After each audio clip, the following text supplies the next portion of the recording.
This time in part 3 of our tour of the Netherlands. We leave Amsterdam and head to the northwest, where we spend a little bit of time in the Dutch countryside.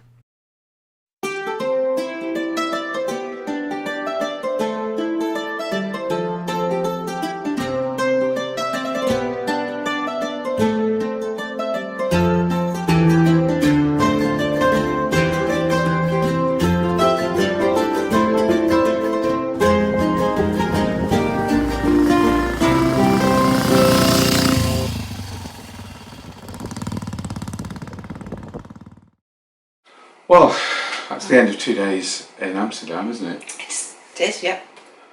It's helpful. I can't, I'm tired, I'm so tired. So that finishes our 2 days in Amsterdam. We're moving north now on the bike. So we've got a little place we're going to stop off on the way today. It's going to be quite a long journey, I think. And why is it going to be a long journey then? Because we're all going on the by-roads. That wasn't what I was thinking. No. It's going to be a long journey because we're all going to have a headache. And why have we got a headache? Because we let ourselves be led by our 19-year-old son who said, yeah, let's get some space cake tonight. And I said, no, Tom, it's a silly idea. We're riding tomorrow, we'll have a muzzy head.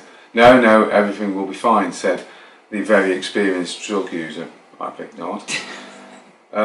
So, yeah, I really feel fine, but it might have been that one beer though. I am such a colossal lightweight that the one beer may well have... That you had in the morning? Yeah, that I had yesterday morning, because I don't drink at all normally.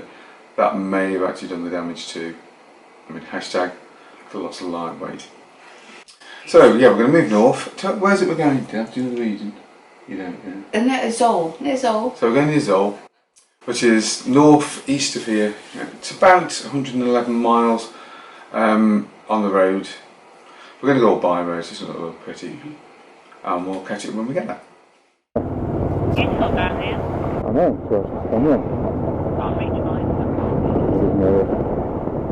Yeah, don't try and reach on top of your head.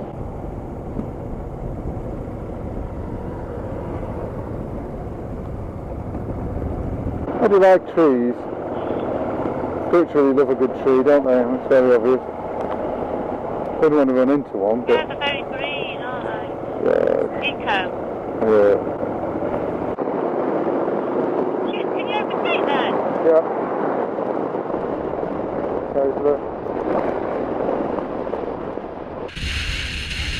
Today's journey is about 150 miles, but it will take us quite a long time. We've got a nice stop-off planned on the way. And we're going to be using predominantly back roads too. I want to catch a bit of scenery. The Dutch scenery is quite interesting. Although it's flat, it's very much reminiscent of the Norfolk Broads, for anybody familiar with that area. Because of all its reclaimed land, there are large areas of open water, and you can see a lot of people indulging in water sports on these. Oh, it's a windy bridge. Take your time.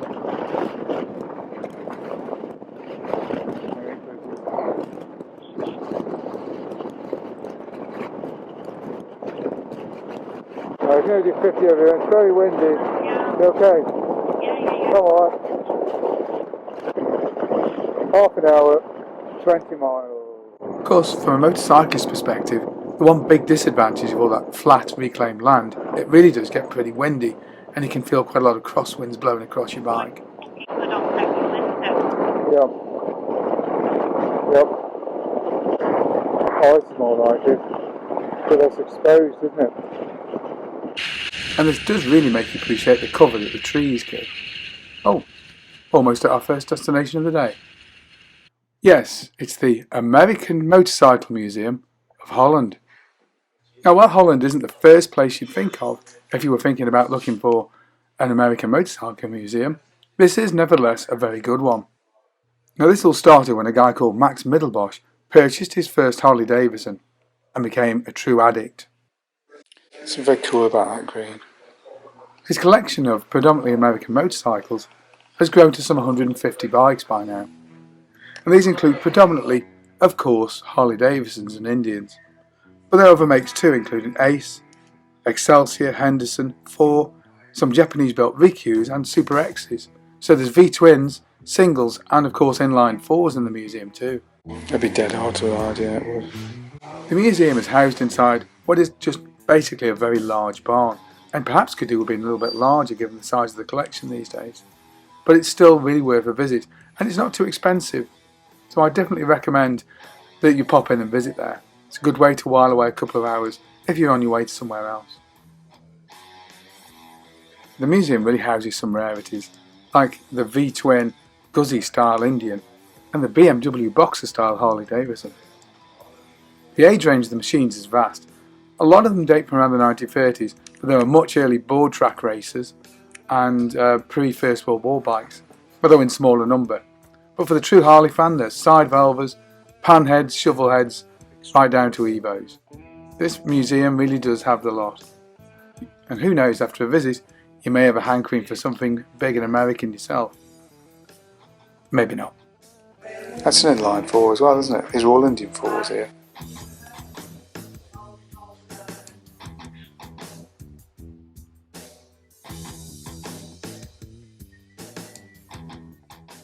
Oh, an Indian Brave, parallel twin. Now there's a rarity. An interesting design to be sure, but successful? Not very.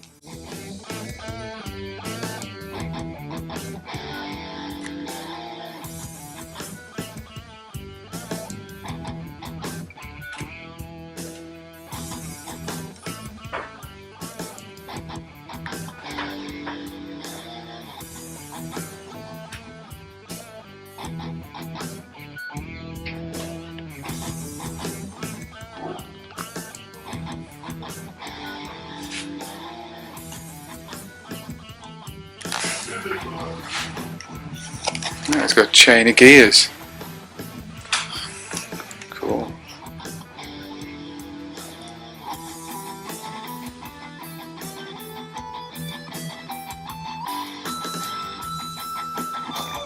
Yeah, it is it's a bit bold, it's very 70s.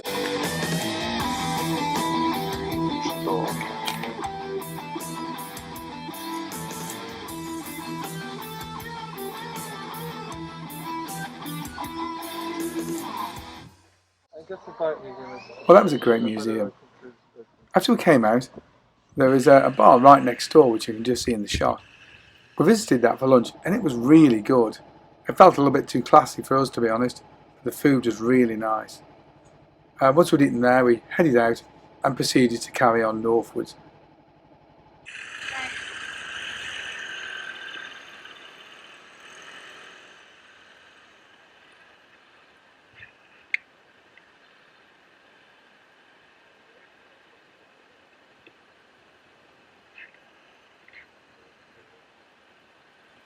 Hold on, don't go anywhere yet. I've just, there, now I've got me. I didn't get, I had to press the little triangle, you know. Yeah, go on then.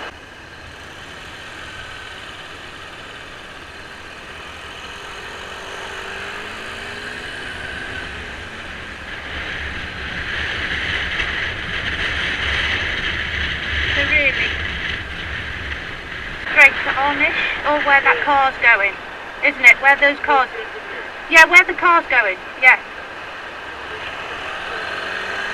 With the old ones, aren't they? They weren't modern ones, were they?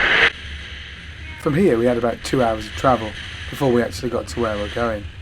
It had definitely got colder since we'd been in the museum, and it was all starting to look a little bit iffy. We've got to stop, we'll have to stop, because I won't be able to make it. Okay.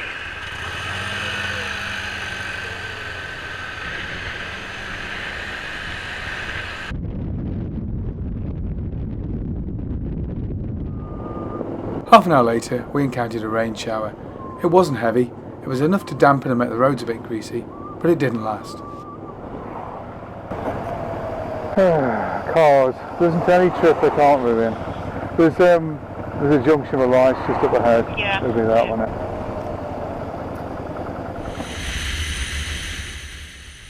A few miles further down the road, and it was all dry again.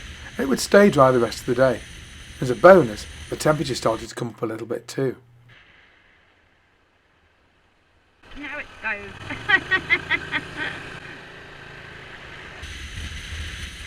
Even better, as we headed north, the traffic got an awful lot lighter too.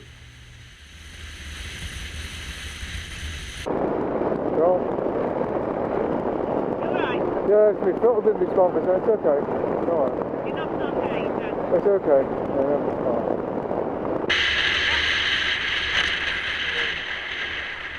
Well, it is everyone's pulling in, aren't they? Yeah. Just pulling behind this cars on here. We'll have to. We can't go in. We've got to check in. Do you want to stay with the bikes? Yeah. Well, we've finally arrived, and now we're going to spend the next couple of days self-catering. We're in the middle of the countryside, so we're going to indulge in some outdoor activities. Mostly cycling, I think. So that's the end of day 3. Look out for day 4, where we're going to be spending a lot of time on 2 wheels, but we're not going to use any engines this time.